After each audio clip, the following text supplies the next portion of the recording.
पिछले week wills and power of attorney के ऊपर जो लेक्चर दिया, मुझे कई मेंबर्स के टेलीफोन आए। मैंने उसी दिन जाके YouTube के ऊपर डाला और अभिषेक जी ने भी कॉम्प्लीमेंट्स दिए कि डॉक्टर साहब बहुत अच्छी रिकॉर्डिंग की आपने। मैं इनका बहुत धन्यवाद करता हूं, बहुत शुक्रिया अदा करता हूं। और आज इनसे रिक्वेस्ट किया कि एक सेशन और हमें दें सीनियर्स की जो प्रॉपर्टी है वो अपनी प्रॉपर्टी को कैसे मैनेज करें, पर्टिकुलरली जो उनकी इंडिया में प्रॉपर्टी पड़ी हुई है उसको यहाँ लाने के लिए कैसे करें, उसको कैसे मैनेज करें। क्योंकि जैसे मैंने पहले आपसे कहा कि ये कम्युनिस्ट कंट्री नहीं है कि जहां आप प्रॉपर्टी इकट्ठी नहीं कर सकते। जितनी प्रॉपर्टी चाहे आप इकट्ठी कर सकते हैं, प्रोवाइडेड आपने उसके ऊपर टैक्स दिया हो। नंबर 2, प्रॉपर्टी नहीं चलेगी, ब्लैक मनी नहीं चलेगी। तो मैं अभिषेक जी से रिक्वेस्ट करूंगा कि वो आए और अपना सेशन जो है estate, how to manage estate by the seniors के ऊपर टॉक दे। मुझे पता है कि आपके क्वेश्चंस बहुत होंगे। मैं आपसे एक रिक्वेस्ट करूंगा कि बीच में डिस्टर्ब ना करें, एक बार सेशन कंप्लीट हो लेने दे, उसके बाद जितने क्वेश्चंस आपने करने हैं उतने क्वेश्चंस करिए। ये हर एक का मसला है कि साहब वहां से पैसा कैसे लेके आना है, व्हाइट मनी कैसे लेके आनी है, वहाँ जो प्रॉपर्टी पड़ी है उसको कैसे डिस्पोज ऑफ करूँ। तो मैं अभिषेक जी को बुला रहा हूँ। और एक चीज़ मैंने कही, आपसे पहले भी बताया कि मुझे बड़ी खुशी है कि ये मेरे ही इंस्टीट्यूट जहाँ मैं डायरेक्टर था वहाँ ये स्टूडेंट रहे हैं। एक बार ज़ोरदार ताली अभिषेक जी के लिए। मैं आप सभी का थैंक्स करता हूं कि मुझे दोबारा मौका मिल रहा है आप लोगों के बीच में आने का। और doctor Sarwarwal he is a mentor for me, और अगर वो कुछ कहते हैं तो मेरे पास डिनाइल करने का कोई ऑप्शन ही नहीं है, पहली बात तो। दूसरा, जब मैं पहली बार यहाँ आया और मैंने अपनी बातों को रखा, नहीं थैंक यू, तो जब मैंने अपनी बातों को बताया तो मैंने डॉक्टर साहब से कहा कि मैंने कहा जी ये तो सारी चीज़ें हैं कि अपनी जीवन को प्लान कैसे करना है, कि भाई अपने जीवन के दौरान ही प्रॉपर्टीज़ को प्लान कैसे करना है। लेकिन जो वो मेरे को बोले कि भाई और क्या चीज़ होती है, तो मेरे रूटीन के अंदर मैं NRI लीगल सर्विसेज भी काफ़ी कर रहा हूँ। यहाँ जब मैं आया तो क्योंकि मैंने 20 साल वहाँ प्रैक्टिस करी थी, फिर मैं यहाँ आके as a law legal profession में अटैच हो गया। मैक्सिमम NRIs की जो प्रॉब्लम हमने देखी, NRI वो नहीं है कि भी जो मैंने सिटीजनशिप ले लिया। NRI वो है जो 8 महीने से इंडिया से बाहर रहता है एंड इन अ ईयर, तो उसको गवर्नमेंट हमें NRI का दर्जा देती है।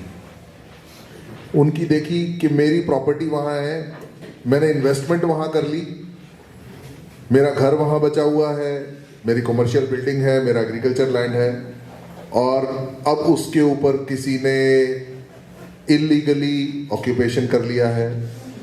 उसको मैंने दिया कॉन्ट्रैक्ट के लिए, उन्होंने उसको, they are not giving me any benefits out of it, और अब मुझे वापस हैंड ओवर भी नहीं कर रहे हैं। फैमिली डिस्प्यूट्स भी हैं, मेरा परिवार का कुछ पोर्शन ऐसा है कि जो इंडिया में है और मैं यहाँ आ गया, तो उन्होंने मुझे एक तरीके से डिक्लेयर कर दिया कि भाई अब तो ये वापस ही नहीं आ सकते। उन्होंने उस प्रॉपर्टी को रख लिया और अब उस प्रॉपर्टी की सेटलमेंट नहीं हो रही है, उस प्रॉपर्टी के डायरेक्शंस क्लियर नहीं हो रहे हैं। And how to come out of that situation, I can tell you very clearly, more than 65% NRIs are suffering with this problem. 65% से ज़्यादा NRI लोग, seniors, newcomers, Those who have never gone through the legal processes, जिन्होंने कभी legal process को follow करने का सोचा ही नहीं, वो इस तरीके विश्वास के ऊपर जिसे कहते हैं, they are suffering with these problems. उनके साथ हो रहा है कि टेनेंट रेंट नहीं दे रहा, brother other portion of the family उनको हिस्सा नहीं दे रहे, वो अपने बेनिफिट्स के लिए, अपनी वेलफेयर के लिए जो प्रॉपर्टी उन्होंने इकट्ठी करी उसका उनको कोई रिटर्न नहीं मिल रहा. तो ये बहुत हो रहा है. और फिर वहाँ से आते हैं बिल्डर्स, वहाँ से आते हैं businessman, and they give you a very good picture of investment. You will get a better returns on the investment. लोग इन्वेस्टमेंट कर लेते हैं, लेटर ऑन वो इन्वेस्टमेंट्स से कोई रिटर्न नहीं आ रही, वो प्रोजेक्ट्स कंप्लीट नहीं हो रहे. तो इस तरीके की situation everybody is facing nowadays. आप फेस करते हो सकते हैं, मैं फेस कर सकता हूं, आपके बच्चे फेस कर रहे होते हैं, क्योंकि everybody wants to make a better life. Better life में I really first of all thank Vinod ji कि जिन्होंने इतना आपको लाइफ को बेटर करने के लिए मेडिटेशन, योगा का एक पैटर्न बताया. वो एक ऐसी लाइफ है जिसके लिए अगर मैं कहूँगा कि एवरीबडी शुड ड्रीम ऑफ, और उनको जरूर करना चाहिए. लाइफ किस तरीके से हमारी शांत रहे, जिसे कहते हैं, एक बहुत अच्छी सेइंग मैंने सुनी थी, patience is the key to a better life. Patience सिर्फ अर्निंग में नहीं, पेशेंस सिर्फ रिलेशंस में नहीं, पेशेंस अपने डेली रूटीन में. कि आज मैं मेडिटेशन करने लगूं, कभी मेरे को 1 मिनट का टाइम लगेगा, फिर 2 का लगेगा, फिर 3 का लगेगा, फिर 10 मिनट पहुंचूंगा मैं, 15-20 minute, and then you gradually learn about your body. Same way patience goes in every field of life. मैं अपने प्रोफेशन में भी देखता हूं कि nothing wonders happen in a single day. कि मेरे को आज प्रॉब्लम हुई, मैं अभी कंप्लेंट करूंगा, कल सॉर्ट आउट हो जाएगा. 99% people don't know where to complaint. 99% people don't know what to complaint, and 99% people don't know what will be the outcome, how to check their complaints. कि मैंने कंप्लेंट करी, उसका रिजल्ट क्या हुआ. So today I am coming up with a very faced problem with everybody who are staying out of their country. कि how to manage your properties as an NRI in back home India. It can be for any country, but I am talking about India particularly because हमारा audience काफ़ी ज़्यादा India से था, तो मैंने कहा मैं इंडिया के लिए उसमें से निकाल के लाता हूँ. So first of all I like to introduce myself again, क्योंकि बहुत लोगों से मैं मिला था और आज हो सकता है कुछ नए लोग भी हों. और मेरा नाम अभिषेक सिंह तंवर है. In 2000 I passed my law from the college where Dr. Sabharwal was the director, and he was giving us the direction to live a better life with as a legal professional. Ethics, legally capable of helping others, doing a profession with a cause also, not only with money. This was the teaching given by Dr. Sabharwal. Every time we were there to ask him any kind of way out, he used to give us the proper guidance how to settle these things out. तो settlement is the key to a better life. कि अपने problems को हम settle करते चले जाएं. And after 2000 I started doing practice as a lawyer in India. In 2019 I came to Canada. I did my legal profession here. Now I am running a law firm with my 2 partners, Mr. Ayub Khan and Mr. Amir Abbasi. Those both were the back home lawyers, and we all together started a law firm, Hurley's Law Professional Corporation. We are working on immigration law, real estate law, family law. These are the few major areas we work on. We do go for judicial reviews. और इन सब के साथ करते करते particularly I work with the communities a lot. जब मैं आया था, क्योंकि मैं हरियाणा से था, मैंने तो हरियाणा की एक कम्युनिटी बनाई. I have more than 1,500 people attached to that community. Then I formulated a particular group which can be work for the welfare of the hungry people in Canada, and we started getting help from the Saidam Food Bank. Then we started doing food collection for those people, and then I meet Dr. Sabharwal and I get into chance to attend a function organized by him, event organized by him, and there I saw that if my parents gonna come to Canada, where they will find the company. If my parents reach Canada, they won't be alone. This is the biggest fear of the people who are coming from the back home, that whom I'm going to talk with. There will nobody be, मेरे साथ का कोई नहीं होगा. But I see Dr. Sabharwal and all other team members, all other people of this community have created a group which is helping each other, supporting each other and enjoying with each other. The same age, same backgrounds, and same kind of living they have suffered, they have seen, and now they are using that experience to nurture their isolation, not living in isolation.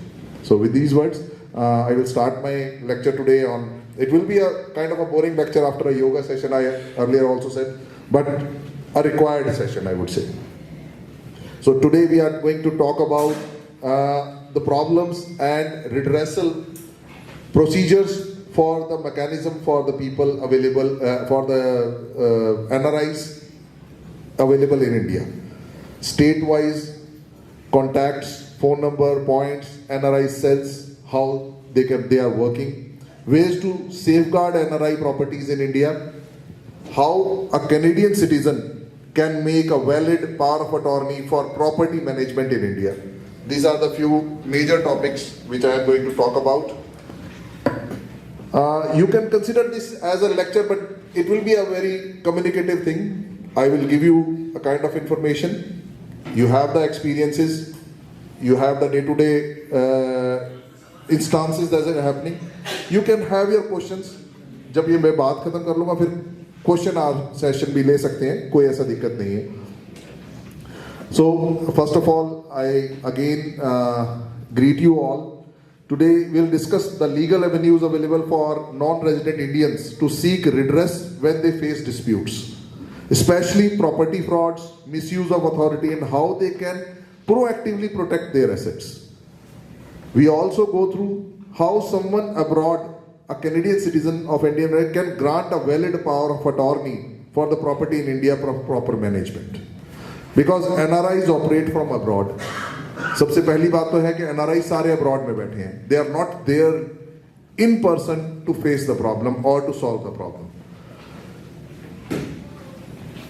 Judicial, there are jurisdictional issues. Jurisdictional is कहाँ पे complaint करनी है, कौन सा area है जो मेरी complaints को कवर करता है.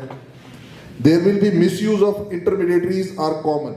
जिसको मैंने अथॉरिटी देनी थी या जिससे मैंने फेथ किया, उसने मेरी कही हुई बात को मिसयूज किया, गलत तरीके से प्रेजेंट किया. Knowing the formal channels, proper channels कौन से हैं जिनके थ्रू मैं अपनी प्रॉब्लम्स को रिड्रेस करने के लिए एक्ट अपॉन कर सकता हूं. Contacts and preventive legal steps are crucial. सबसे पहले तो हम प्रिवेंटिव लीगल स्टेप्स क्या ले सकते हैं. Redressal for complaints and mechanism in for NRIs.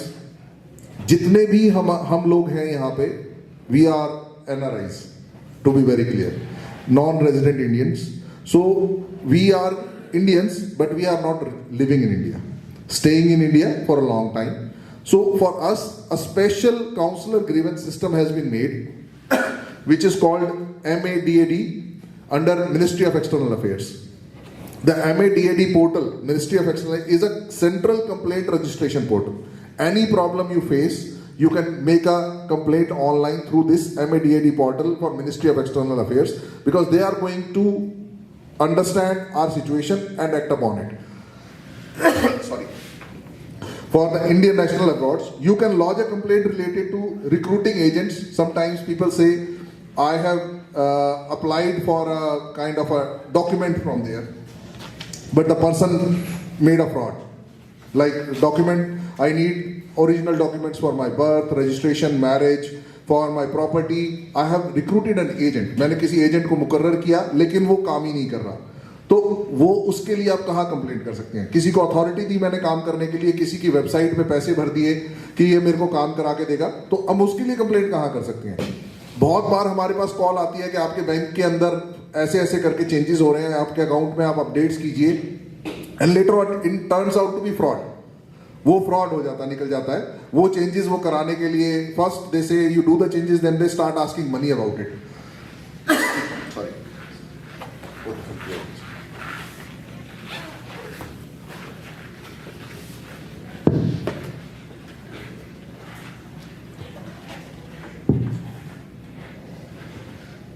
तो उन सब के लिए हम कहाँ कंप्लेंट कर सकते हैं.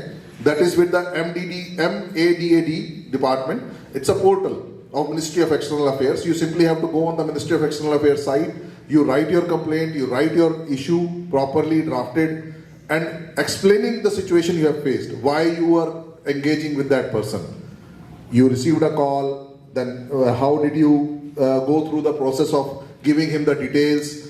He authoritatively said that he is authorized from a bank and he did give you the information. मेरे फादर के साथ उनके क्रेडिट कार्ड की लिमिट अपग्रेड कराने के लिए कॉल आते हैं, तो समटाइम्स ही एक्ट अपॉन, क्योंकि उनको लगता है बैंक से ही कॉल आ रहा है. उनके पास कभी उनकी एफडी मैच्योर होने के लिए कॉल आ जाता है कि आपकी एफडी मैच्योर हो रही है, बेटर रेट्स मिल जाएंगे. This is the regular practice which is faced by all the senior people, all the people in India. I would not say senior, but senior are the most vulnerable people fixed in this situation, because they are actually very, I would say, they have been through a life जिसमें faith बहुत था. मतलब अगर मैं भी बोलूं कि हम किसी से बात करके थोड़ी देर में उसको फेथफुल समझ लेते हैं अपने लिए, क्योंकि हमने जिंदगी ऐसे ही जी है. अब जमाना आईटी का आ गया, fake voice, fake personalities, phone पे आपसे बात करने वाला आदमी सिर्फ उसको 15-20 हजार कोई दे रहा है, वो कॉल सेंटर पे बैठ के आपको कॉल कर रहा है, उसका कोई रिलेशन नहीं है आपके साथ, उसकी कोई अटैचमेंट नहीं है. ही सिंपली सेज आज का काम करके मुझे इसको पैसे कमा के कैसे निकालने इसके अकाउंट से, तो they are working on it. You want to sell something, sometime आप किसी वेबसाइट को क्लिक करते हो कि देखने के लिए वहां पे की क्या इंफॉर्मेशन है, they start calling you and later on they convince you कि आप हमारे को इतना पैसा दो, मैं रिपोर्ट बना के देता हूं. These kind of things happen daily. So, is a central government registration portal for Indian nationals who are living in abroad. So, and they are working for the problems related to agents, employer issues, कि भी मेरी pension नहीं कोई दे रहा, counsellor services, अगर आपकी counsellor service से यहाँ से ढंग से आपको ट्रीट नहीं किया जा रहा, अगर आपके पासपोर्ट, कई बार हम कहते हैं we are Canadian living in Canada, but हम कैनेडियन सिटीजन नहीं बने, फिर भी मेरा पासपोर्ट तो इंडियन ही है, तो उस पासपोर्ट से रिलेटेड मैटर्स भी कई बार सॉर्ट आउट नहीं हो रहे थे, उनके लिए भी. Once you file a complaint via MADAD, you will receive a grievance ID. आपको एक ID नंबर मिल जाता है और उससे फिर आप उस अपनी प्रॉब्लम को ट्रैक आउट कर सकते हो, वो कहाँ किस डिपार्टमेंट के जरिए डील हो रही है. आपको कंसर्न ऑफिसर की डिटेल भी मिल जाती है, who is taking care of it. You can write to them and they have to respond back to you. Consular matters, migrant resource centers and overseas worker resource center, OWRC. We have a center in Gurgaon in Haryana. So it is working with MEA. We have a center in Chennai. We have a center in Punjab. We have a center in Hyderabad. We have a center in Lucknow, Kochi. So these are the few major areas which they are covering. कि जहाँ किस को problem हो रही है, ये कुछ area wise zone उन्होंने बनाए हैं जिनके जरिए आप उनको कर सकते हैं. Their phone numbers, emails are readily available. You can call them. If they are not picking, you can write to them. They are bound to reply back to you within 30 days for your problem. ये इस तरीके का government of India ने system बनाया है कि अगर email का 30 डेज में ऑफिसर रिप्लाई नहीं कर रहा है, he can face persecution for that from the, he can be asked to give an explanation for that. Even उसके ऊपर एक डिसिप्लिनरी एक्शन भी लिया जा सकता है. Use MDAD especially when you dispute involves cross-border employment, counselor service or agent fraud. State, local NRI welfare police cells have been created for the property issues. Each Indian state often maintain an NRI cell. Her state के पास एक NRI cell है. हम बहुत बार सोचते रहते हैं कि मैं अपने पुलिस स्टेशन में ही कंप्लेंट कर सकता हूँ. अगर मेरी प्रॉपर्टी, जैसे मैं करनाल शहर से हूँ हरियाणा के, कि करनाल के पुलिस स्टेशन पे करूंगा, करनाल के एसपी के पास करूंगा, नहीं. There are special NRI cells जहां से एक्सपीडाइट वे से, स्पीडी वे से आपकी प्रॉब्लम्स को चलाया जाता है. दे टेक केयर ऑफ कि इसका फीडबैक भी ले हो, कंसर्न ऑफिसर को मार करके वो अपडेट करते हैं कि हमारे पास इतने दिन के अंदर आपको रिप्लाई करना है. द कंसर्न ऑफिशियल्स भी कर सकते हैं, पर उनके पास वर्कलोड और भी ज्यादा है, तो वो उसको डिले भी कर देते हैं कई बार. And we are in a hurry, we are in a problem, और हम दूर बैठे, हमें पता भी नहीं चल रहा होता. So there are state, local NRI welfare police cells, NRI cell or grievance wings, either via police or a state administration. Here are some examples. Punjab NRI department, they have in Gujarat there is a state NRI contact on gujarat.gov.in, punjab.gov.in. That's nri.gujarat.gov.in. That is the website for specially made for NRIs. कि सिर्फ NRI लोग ही उसके जरिए अपनी problem डाल सकते हैं. Same way in Punjab nri.punjab.gov.in, particularly in Hoshiarpur in Punjab complaints redressals, especially nri.hoshiarpur@punjabgovernment.gov.in, and their phone numbers are readily available. You can talk to them. In Tamil Nadu, there is a DGP special has been made to sit for NRI problems. So you can think of, आप ये समझ सकते हैं कि अगर उनको अलग से NRI डिपार्टमेंट्स बनाने पड़ रहे हैं तो प्रॉब्लम्स कितनी हैं. हमें जरूरत नहीं हो सकती, पर हमारे पास इंफॉर्मेशन होगी तो we can guide somebody. We can at least tell him कि नहीं, आप अकेले वो आपको तंग नहीं कर सकते, आप NRI सेल से बात कीजिए, वो दे विल हेल्प यू.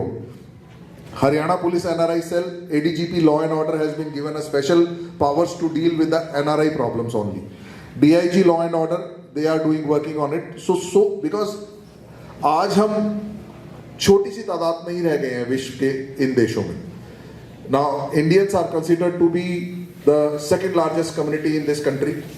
ऐसे ही UK में, अमेरिका में, ऑस्ट्रेलिया में, so people are there और जिनका बैक होम अटैचमेंट अभी भी है, अभी भी उनकी प्रॉपर्टीज, उनके वेलफेयर होम्स सब वहाँ हैं. Then we have special women issues related NRI cells made especially for the women issues. बहुत ऐसी सिचुएशंस होती हैं. मैं जब इंडिया में था तब मैं एक NGO के साथ अटैच था. That is NRI abandoned wives. People, those who are living in these countries, go there, they marry them and they never take them along. They charge dowry they take dowry from there and run away. So there are special. It is not only happening with the females, this is also happening with the males also. People are giving those people living in India kind of a they say they feel like we are going to get married and settle in abroad, लेकिन वो fake marriages कर देते हैं. ऐसे ही हमारे साथ भी होता है कि हम सोच के जाते हैं कि भी हमें अपने बच्चे की मैरिज वहां करनी है, and we get somebody from the newspaper, from matrimonial site, and later on it becomes out to be there is a fraud going on. So there has been special cells made for that also. Then we have at district and local level, particularly in Punjab there is Bhatinda, there is a department. Haryana there is, in Karnal there is a department. The same thing is happening almost in all the states in India, Maharashtra, Gujarat. And now this is something related to the properties. If we have bought something, जैसे हमने किसी builder से कोई घर खरीद लिया, हमने किसी बिल्डर से कोई शॉप खरीद ली, हमने किसी से कोई ऐसी प्रॉपर्टी ली जो डेवलप होनी है फ्यूचर में, and they are not giving us services. So we have consumer forums, consumer commissions to do it, and these consumer dispute redressal commissions are made at district, state and national level. हर जगह से property की value के accordingly आप district, state और national level पर उनको जा सकते हैं, अटैच कर सकते हैं. और many states in India are using e-Jagriti portal.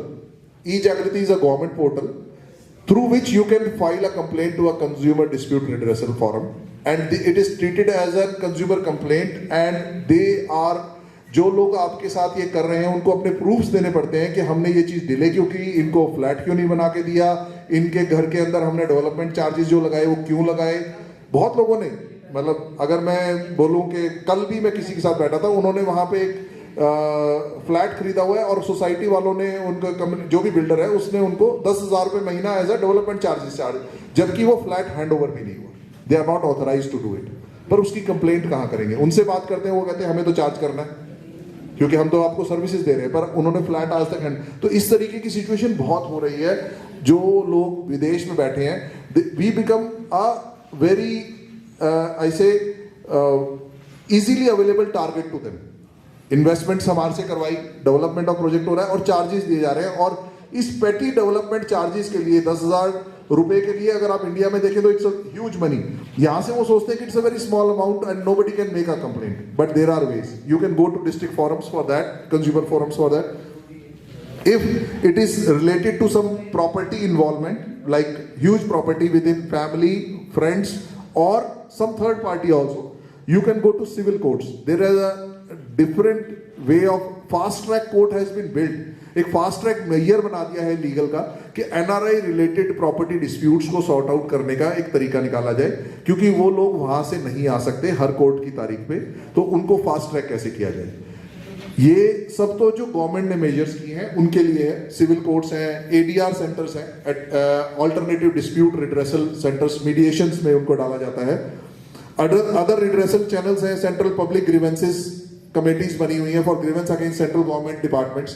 अगर कोई सेंट्रल गवर्नमेंट का डिपार्टमेंट आपके लिए काम नहीं कर पा रहा पुलिस कंप्लेंट्स अथॉरिटीज, जहां पे पुलिस वालों को आपने कंप्लेंट दी पर उन्होंने कार्रवाई नहीं करी, तो उनके खिलाफ भी कंप्लेंट करने की अथॉरिटी बनी हुई है, police complaints authority. Now I am going to suggest ways to safeguard NRI property in India. Prevention is better than cure, एक लाइन बोली जाती है कि आप उस तरीके के रास्ते ही बना के रखें कि आपको प्रॉब्लम्स ना फंसे, आपको तंगी ना हो। तो कोशिश होती है सबसे पहले in the case of properties due diligence करें, टाइटल वेरिफिकेशन कराएं, हायर सम वन ऑथराइज्ड जो आपको टाइटल वेरीफाई करके दे, ड्यू डिलीजेंस करके दे, and he is authorised registered with the government of India इस काम को करने के लिए। उसकी रिपोर्ट की वैल्यू होती है। बिफोर परचेज और inheritance have a trusted lawyer, कोई लॉयर हायर करें जो चेक कर सके चेन ऑफ टाइटल की प्रॉपर्टी 13 साल पहले तक इस प्रॉपर्टी का टाइटल चेक किया जाता है, जो इंडिया में एक रेगुलर ट्रेंड है कि 13 years back they go for a property title कि ये प्रॉपर्टी कैसे चल रही है, इसका लेजिटिमेट ओनर है, कोई फेक तो नहीं हुआ डॉक्यूमेंट बीच में, कोई उसकी इनकम्बेंसेस पेंडिंग तो नहीं है, किसी की पेमेंट पेंडिंग तो नहीं है, किसी गवर्नमेंट डिपार्टमेंट की, बैंक्स की, स्टेट डिपार्टमेंट की, कोई लिटिगेशन तो नहीं चल रहा। बहुत बार प्रॉपर्टीज ऐसी हम खरीद लेते हैं, पता लगता है बिल्डर ही पीछे लड़ रहा है आपस में कंज्यूमर्स के साथ, कोर्ट में उसके केसेस चल रहे हैं पर हम प्रॉपर्टी में इन्वेस्ट कर रहे हैं, तो we will not be getting a better result out of it. ऐसे ही बहुत सारी प्रॉपर्टीज हम अपने अड़ोसी पड़ोसी से खरीद लेते हैं कि भाई ठीक है हम तो इतने टाइम से इनको जानते ही हैं तो इनसे ले लेते हैं, पता चलता है कि उनका आपस में भाइयों में डिस्प्यूट चल रहा है पहले से, तो ये प्रॉपर्टी कब टाइटल क्लियर होगी नोबडी नोज। हम खेती की जमीन एज एन, अगर जो Canadian citizen he is not authorized to buy, मैं बड़ा क्लियरली बताता हूं, लेकिन देयर आर वेज जिनके पास जो कैनेडियन सिटीजन नहीं है बट एनआरआईज हैं, इंडियन सिटीजन भी हैं, तो वो खेती की जमीन खरीदने जाते हैं, दैट इज कॉल्ड अ मुश्तरका खाता। मुश्तरका खाता इज अ जॉइंट ओनरशिप कि टाइटल उसका क्लियर नहीं हुआ, उसका लैंड का पार्टीशन नहीं हुआ और हमने खरीदा कि सोचा हमने कि हमारी लैंड का पोर्शन फ्रंट वाला है, पता चलता है कि वो सबसे आखिरी में मिल रहा है। तो you have to be very clear about the title clearance of the property. Title सबसे पहले क्लियर करें और जो आपको टाइटल ट्रांसफर कर रहा है उसकी अथॉरिटी है कि नहीं उसको जरूर चेक करें। Local registered will for Indian assets, जितने भी एनआरआईज हैं कोशिश करें कि अगर उन्होंने विल करनी है यहां भी रजिस्टर कराएं, और India for defined acts sale lease rather than general blanket. वो कहते हैं कि भी डिफाइंड एक्ट्स के लिए बनाओ, सेल के लिए, लीज के लिए, जर्नल ना बनाए किसी भी प्रॉपर्टी के लिए। It should also include duration, limits, reporting obligation and revocation clause. हमेशा पावर ऑफ अटॉर्नी के अंदर उसकी ड्यूरेशन हो, ये इतने साल तक वैलिड रहेगी, उसकी लिमिट्स हो, इसके अलावा कुछ नहीं करेगी। रिपोर्टिंग ऑब्लिगेशन कि जिसको मैंने पावर ऑफ अटॉर्नी दिया अगर वो मुझे रिपोर्ट नहीं करता तो ये पावर ऑफ अटॉर्नी खत्म हो जाएगी। थैंक्स। एंड रिवोकेशन क्लॉज कि ये पावर ऑफ अटॉर्नी मैं वापस कैसे लूंगा अगर कोई मेरे अकॉर्डिंगली ये काम नहीं कर रहा तो। एंश्योर इट्स प्रॉपरली अटेस्टेड, ढंग से उसको अटेस्ट कराएं, रिकॉर्ड क्लियर हो। Apostilled means people like us who are living in Canada, we have to go through a process of apostilling and document, क्योंकि इंडिया और कनाडा जिनेवा कन्वेंशन से they are attached. यहां से government authorities उसको yes करके देती हैं, then it is considered to be a valid document and then registered in India in a local sub registrar office. और कोशिश करें कि वो रजिस्टर हो इंडिया लोकल सब रजिस्ट्रार के ऑफिस में भी। Require periodic accountability from a power of attorney holder, उससे रेगुलर पूछते रहें पावर ऑफ अटॉर्नी होल्डर से कि उसका क्या कहां क्या काम कर रहा है वो। एक और तरीका है जॉइंट ओनरशिप करके रखें अपने बच्चों के साथ, अपने जिसके भी साथ आपने रहना है, मतलब जिसको आपको लगता है कि भी फेथ है उनके साथ प्रॉपर्टीज की joint ownership with a defined demarcated line कि भी जो जॉइंट ओनर है वो कितने पोर्शन पे क्या काम कर सकता है, उससे उसके लिए काम करना वहां पे आपकी एब्सेंस में काफी कुछ ठीक हो जाता है। जैसे अगर मैं पर्सनल एग्जांपल दूं, मेरी एक लैंड है, मेरी पेरेंटल जो लैंड है हरियाणा के अंदर, कभी उसकी मोटर खराब हो जाती है, कभी उसका ट्यूबवेल बंद हो जाता है, कभी उसमें कोई और प्रॉब्लम आ जाती है, तो I cannot run from here electricity department को साइन करने के लिए।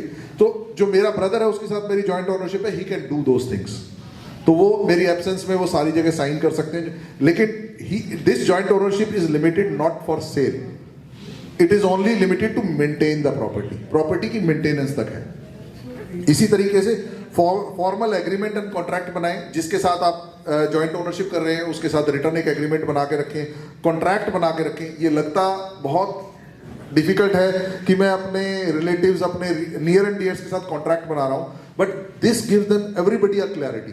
सब लोग क्लियर रहते हैं कि मेरे को करना क्या है इससे। Leases, rental contracts, maintenance agreement, caretaker contract should be in writing and registered, और रजिस्टर्ड जरूर होने चाहिए। यूज एस्क्रू और bank accounts for payment. Escrow account होता है एक तरीके का बैंक अकाउंट है जो खुलता है बैंक में कि आप जब काम होगा तो पेमेंट रिलीज होगी। ऐसे ही बैंक अकाउंट के जरिए ही ट्रांजैक्शन करें पैसे की। अगर आप अथॉरिटेटिव या अनअकाउंटेड वे से पेमेंट भेज रहे हैं या ले रहे हैं तो उसमें फ्रॉड होने के चांसेस 100% है। आई वुड नॉट से कि 10% है, 20% है, उसमें 100% है chances. Formal agreements and contracts हो गया। Insurance and physical oversight. Insurance करा के रखें अपनी हर प्रोसेस को कि भी प्रॉपर्टी की इंश्योरेंस है, मेंटेनेंस की इंश्योरेंस है, उसमें जैसे हम यहाँ घरों की इंश्योरेंस करा के रखे हैं, वाटर लीकेज हो गई है उसकी इंश्योरेंस है। That saves us in the later times. जब हम भाग नहीं सकते तो insurance company, because they are not biased, वो किसी एक ही तरफ नहीं होते, वो प्रॉपर्टी के फेवर में होते हैं क्योंकि उनको तो अपना पैसा बचाना होता है, तो they want to save the property. Employ reliable local caretakers. काफी कोशिश करें जिसको ढूंढ रहे हैं उसकी रिलायबिलिटी क्या है। सुपरवाइजर्स रिलायबल हो, आर्किटेक्ट एजेंसीज सर्टिफाइड हो, and who do periodic audits, और पीरियोडिकली ऑडिट करें उनके काम को, तभी ये काम हो जाएगा। Registry, monitoring and encumbrance check. Regular monitoring of property registry करें। प्रॉपर्टीज की रजिस्ट्री की हर 5 साल में एक सर्टिफाइड कॉपी निकलवा लें अपने लोकल रजिस्ट्रार ऑफिस से। अगर आपकी कोई प्रॉपर्टी है, आपके उसमें 500 से 1000 रुपए लगेंगे। अगर मैं कैनेडियन उसमें बोलूँ तो शायद $10, $20 लगेंगे, लेकिन सर्टिफाइड कॉपी से क्या होगी कि उसका रिकॉर्ड इंटैक्ट आपके पास रहेगा। It will help you a lot. फिर म्यूटेशन रिकॉर्ड निकलवाएं। अगर एग्रीकल्चर लैंड है तो उसका जमाबंदी फर्द होती है, म्यूटेशन रिकॉर्ड होता है कि गवर्नमेंट के रिकॉर्ड्स में ये लैंड कौन मैनेज कर रहा है, उसका रिकॉर्ड प्रॉपर्ली मेंटेन करके रखें।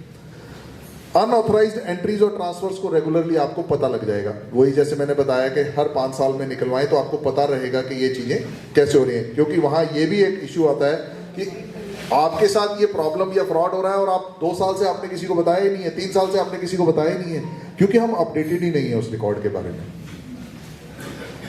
Limit POA powers and audit rights. कभी भी unlimited journal power of attorney ना दें अगर किसी को, थर्ड पर्सन को दे रहे हैं other than your family members जिनके ऊपर आपका फेथ है। इंसर्ट ऑडिट रिपोर्टिंग रिक्वायरमेंट, उसके अंदर डाल के रखें कि ऑडिटिंग रिपोर्टिंग आपको करनी है, नहीं तो पावर ऑफ अटॉर्नी कैंसिल हो जाएगी। Retain power to revoke power of attorney. हमेशा पावर ऑफ अटॉर्नी को रिवोक करने की ताकत आपके पास होनी चाहिए। Use repatriation legal compliance. Ensure all transfers. हमारे लिए स्पेशल है कि हम सारी ट्रांसफर को फेमा के जरिए गवर्न करें। फॉरेन एनफोर्समेंट जो मनी लॉन्ड्रिंग का वो है system, RBI, Indian foreign exchange, property law, so that the property remains legally enforced. हमारे डॉक्यूमेंट लीगली एनफोर्सेबल रहे, हमारी प्रॉपर्टीज लीगली एंटाइटल्ड रहे, हम उनको अपने पास रखने के लिए। Stay current with the state specific property. अच्छे किसी लॉयर के साथ अटैच रहें तो थोड़ा अपडेटेड रहती हैं सारी चीजों के बारे में। Written documentation and evidence. Keep copy of all the deeds. आपके जितने डॉक्यूमेंट्स हैं उनकी कॉपीज रखें, जो जो अपडेट कर रहे हैं उसका रिकॉर्ड रखें।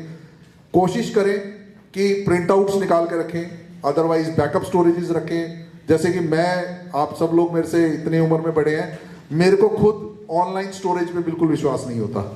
I want a hard copy in my file. तो थोड़ा सा उसका रिकॉर्ड बना के रखें कि hard copy in the file रहे, जिसको हम किसी को दे सकें। कल को उस जीमेल का अकाउंट ही नहीं हैक हो जाता है तो हमें नहीं पता लगता, हमारे लॉकर का पासवर्ड खो जाता है तो हमें नहीं पता लगता। We should have the record of it. Receipts, correspondence का रिकॉर्ड रखें। अप्रूवल्स जो हमने ली, प्रॉपर्टी प्लान्स, फोटोज, सर्वेज, जो जो हम रिपोर्ट करा रहे हैं उसकी कोशिश करें कि हार्ड कॉपी अपने पास रखें।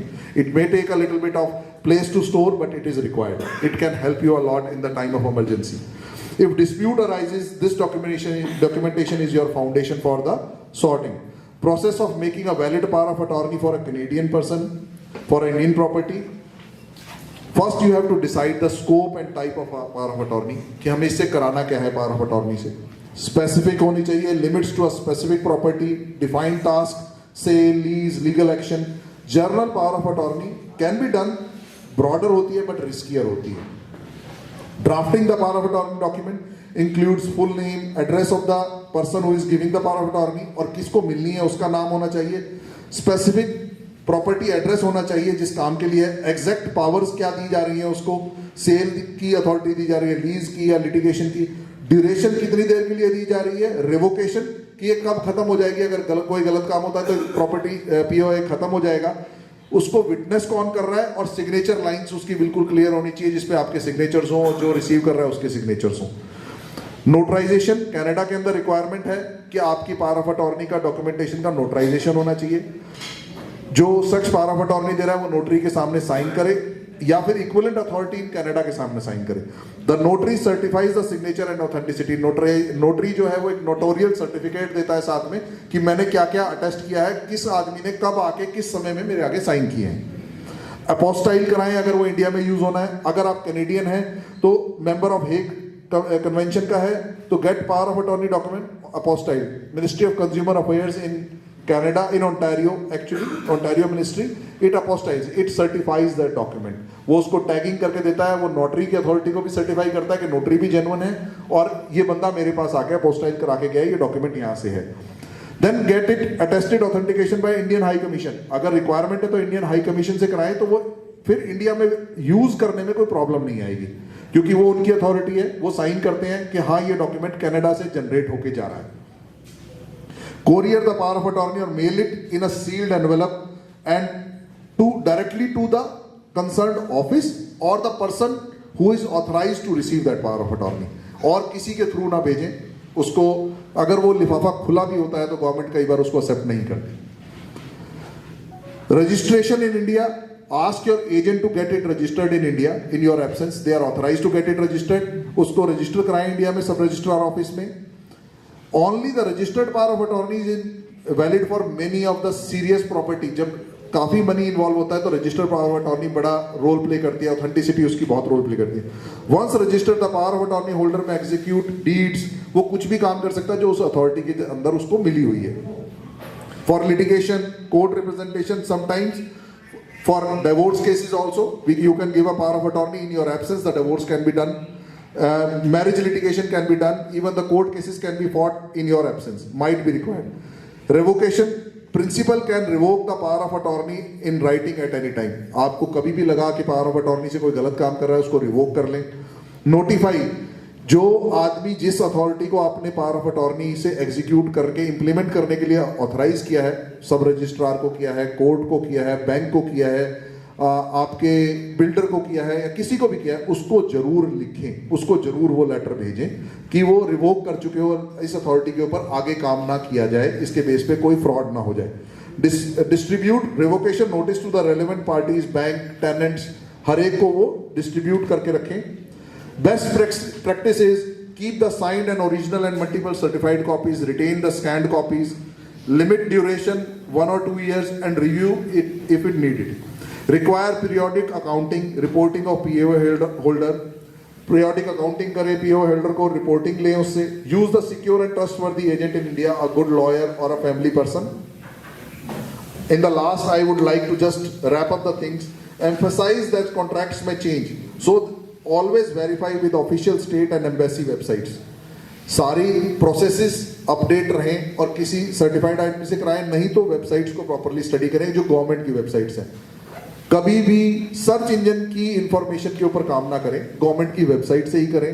लाइक अगर कनाडा में कुछ करना है तो canada.ca से करें, इंडिया में करना है तो mea.gov.in से करें। इसी तरीके से स्टेट वेबसाइट्स के ऊपर ट्रस्ट करें। कभी भी किसी सर्च इंजन की इंफॉर्मेशन जैसे रेडिट, जैसे गूगल सर्च, इसको ऑथराइज्ड इंफॉर्मेशन ना माने। Then emphasise prepare a state wise contact sheet for your audience. अगर कोई प्रॉब्लम है तो स्टेट वाइज उस डिपार्टमेंट को लिखें और प्रॉपरली उससे रिवर्ट बैक लें इंफॉर्मेशन का। केस स्टडीज को देखें। Encourage NRIs to maintain communication, oversight and legal documentation rather than sole reliance on intermediates. हमेशा चेक करके रखें, ओवरसाइट ना करें, कम्युनिकेशन में रहें जिसको दे रखा है। That will help you a lot. So with these words, these are the issues through which we can address our properties in India. But now what the Dr. Sabharwal said, how to bring the monetary transactions to Canada, आपने कोई property बेची, आप कोई भी amount उसमें cash में receive ना करें, that will be a problem to bring it to Canada.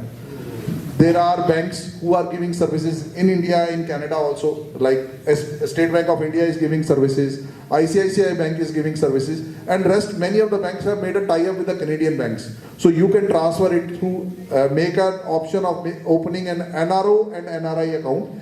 NRO is non-resident origin account and NRI is non-resident immigrant account.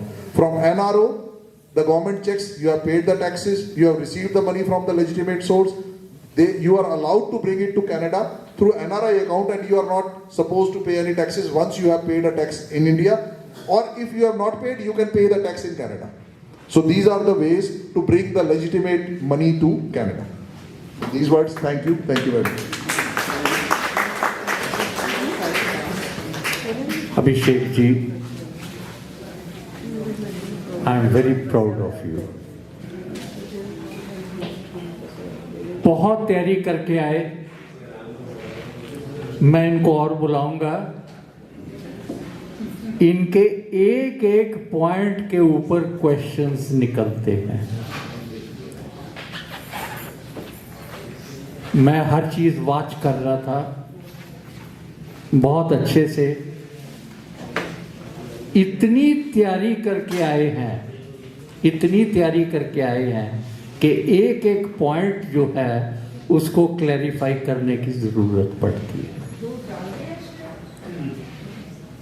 हमारे सीनियर्स के साथ बड़े फ्रॉड होते हैं. मैं किसी का नाम नहीं लेना चाहता, लेकिन मैं जानता हूं कि यहां पर एजेंट घूम रहे हैं, वहां पर सोसाइटीज जो हैं वो डेवलप हो रही हैं, कंडोमिनियम बन रहे हैं, यहां पर सेल हो रहे हैं, और वहां पर जाके पता लगता है कि वो अभी प्रॉपर्टी भी उन्होंने खरीदी नहीं है, अभी लैंड भी खरीदी नहीं है. बहुत फ्रॉड होते हैं, डेली फ्रॉड होते हैं. हमें और डिटेल में इन सब चीजों के ऊपर एनलाइटन होना है और ये इंश्योर करना है कि हमारी सारी प्रॉपर्टी जो है वो वेल प्रोटेक्टेड रहे. एक चीज इन्होंने बहुत अच्छी कही कि पावर ऑफ अटॉर्नी भी दे, उसको एक ऊपर टाइम लिमिट लगा दे कि उसके बाद उसको रिव्यू करें, क्या इसकी जरूरत है. कभी ये ना हो जैसे इन्होंने कहा कि मैंने अपने ब्रदर को एथोराइज कर रखा है कि जो प्रॉपर्टी जॉइंट है वो भी बेच ना पाए, सिर्फ उसको मैनेज करे. तो बहुत टेक्निकल पॉइंट्स है, बहुत लीगल पॉइंट्स है.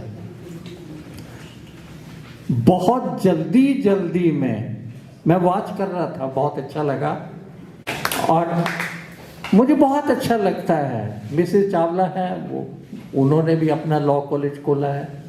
आर.के. मलिक, जिनसे टाइम नहीं मिलता हमें, चंडीगढ़ जाते थे अपने केस लेके, तो मलिक साहब जो सर्विस मैटर्स में चंडीगढ़ सीनियर एडवोकेट थे, उनकी बेटी यहाँ, और जब वो आते हैं तो हमेशा मिलते हैं, उनकी बेटी ने यहाँ लॉ कॉलेज खोला है. बहुत से स्टूडेंट्स हैं मेरे जिन्होंने यहाँ पर लॉ कॉलेज खोला है और बहुत सक्सेसफुली वो प्रैक्टिस कर रहे हैं. आपने देखा कि कितना नॉलेज हर पॉइंट के ऊपर, और यहाँ तक नहीं, सिर्फ ये कि ऑनलाइन आपको कैसे डील करना है, किसके साथ डील करना है. आई am very proud of you, really I appreciate it. You have come well prepared. आपका कोई भी लिटिगेशन केस हो तो आप ये देख लीजिए कि हमारे यहाँ जितने भी दोस्त हमारे आते हैं लीगल प्रोफेशन से हैं, they are competent to deal with your property in India. हमें अपनी प्रॉपर्टी को वेल प्रोटेक्ट करना है. तो मैं आपका तहे दिल से शुक्रिया अदा करता हूँ, पूरे क्लब की तरफ से शुक्रिया अदा करता हूँ.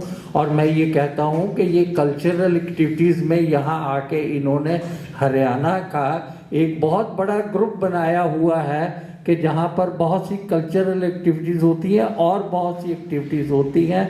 तो वी विल बी टेकिंग और मैं ये सोच रहा हूँ कि मैं बहुत जल्दी इनको अपने मैनेजमेंट में लेने के लिए, ताकि ये मेरी थोड़ी हेल्प कर सके एज ए स्टूडेंट, ये मेरा थोड़ा साथ निभा सकें, क्योंकि ग्रेजुअली काम करने की ज़ील बहुत है, लेकिन एक लिमिट तक, एक अवस्था के बाद, एक उम्र के बाद आपकी जो एनर्जी है, आपके जो काम करने का मादा है, वो कम हो जाता है। ये मैंने रियलाइज़ किया है। आप करना भी चाहें तो आप नहीं कर सकते। अब भी मैं 18 घंटे काम करता हूँ, लेकिन उसके बावजूद भी मैं ये रियलाइज़ करता हूँ कि अब मुझ में वो पावर नहीं है। And I am very happy that I have some students who can be associated with our club, कि वो आगे इसको मैनेजमेंट में लेके चल सकते हैं। तो आज मृदुला जी कह रही थी मुझे कुछ पूछना है, सभी को पूछना है, और मैं ये सोच रहा हूँ कि 1-2 क्वेश्चंस पूछ लें, उसके बाद इनसे डिटेल में, पूरी डिटेल में, आराम से, शांति से, इतनी जल्दी जैसे इन्होंने पॉइंट्स के, मैं तो कैच कर रहा था, लेकिन आपके बस के नहीं है, और इसलिए मैं ये इनसे ये रिक्वेस्ट करूँगा कि कभी समय खुला लेके आराम से, इत्मीनान से 3 घंटे का सेशन करवाएंगे इनसे। और मैं एक बार कहूँगा कि आप ज़ोरदार तालियों से इनका फिर स्वागत कीजिएगा।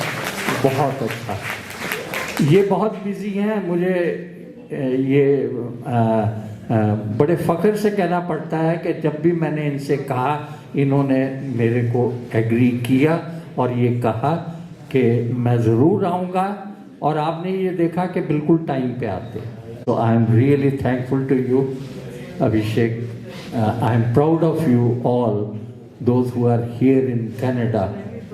तो इन्होंने बहुत अच्छा बताया कि एनआरआई के लिए इंडियन गवर्नमेंट ने भी पूरी जिम्मेदारी ले रखी है कि वहाँ का कोई नॉन रेजिडेंट इंडियन जो है वो यहाँ पर तंग ना हो, डिस्टर्ब ना हो और परेशान ना हो। कितना उन्होंने अरेंजमेंट किया हुआ है। We are highly thankful to the consulate general and the Indian government making all these arrangements. जो इन्होंने कही हैं वो सारी चीज़ें समझने वाली हैं। तो एक बार पूरी इनसे इत्मीनान से बैठ के सारी चीज़ें जो हैं वो डिटेल में करेंगे। मृदुला बहन, आपका question. Yes yes,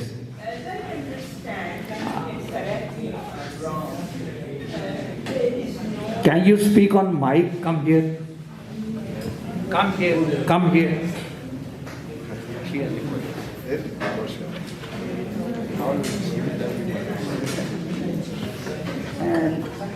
I have a question about the agricultural land. As I understand, there are no taxes on the agricultural land sales. Is that correct? जी ऐसे है, एक कमर्शियल लैंड होती है और एक एग्रीकल्चर लैंड होती है। एग्रीकल्चर लैंड के लिए अपना टैक्स होता है, वो सेपरेट होता है। टैक्स स्ट्रक्चर जो है वो डिफरेंट है कमर्शियल के लिए और एग्रीकल्चर के लिए। उसमें एक चीज़ और भी है कि हम लोग जो यहाँ कैनेडियन हैं, I think we can not buy agriculture land नहीं हम खरीद सकते। और एक चीज़ और भी बता दूं, डिफरेंट स्टेट्स हैं। आप जम्मू कश्मीर में प्रॉपर्टी नहीं खरीद सकते। आप हिमाचल में भी बड़ी लिमिटेड प्रॉपर्टी ले सकते हैं। जम्मू कश्मीर वाले खरीद सकते हैं। बहुत सी चीज़ें हैं, बहुत टेक्निकल है, बहुत लीगल है। कहीं भी करना हो तो पहले आप पूछ लीजिए। जो एग्रीकल्चर लैंड है उसका टैक्स स्ट्रक्चर एक डिफरेंट है, लेकिन उसके ऊपर ये आपका जो इनकम टैक्स है ये नहीं लगता। It is exempted from income tax. तो सेक्शन 10 है इनकम टैक्स एक्ट 1961 का। सेक्शन 10 को देखिए कि कहाँ कहाँ एग्जम्पशंस है, कौन सी प्रॉपर्टी जो है उसके ऊपर इनकम टैक्स नहीं लगता। वहाँ वो लैंड रेवेन्यू होता है, that is called land revenue. Agriculture land के ऊपर लैंड रेवेन्यू लगता है, इनकम टैक्स नहीं लगता, ठीक है ना। These are two different taxes. तो anyway that is not exempted completely, but that is exempted from income tax. Section 10 is there of the Income Tax Act of 1961. That is there. मैंने बहुत पहले पढ़ाया था, ये 1971 की बात है जब मैंने ये पढ़ाया था income tax act 1961। I was not interested to teach income tax, लेकिन आते ही जब नया नया ज्वाइन किया तो आते ही इनकम टैक्स एक्ट मिला।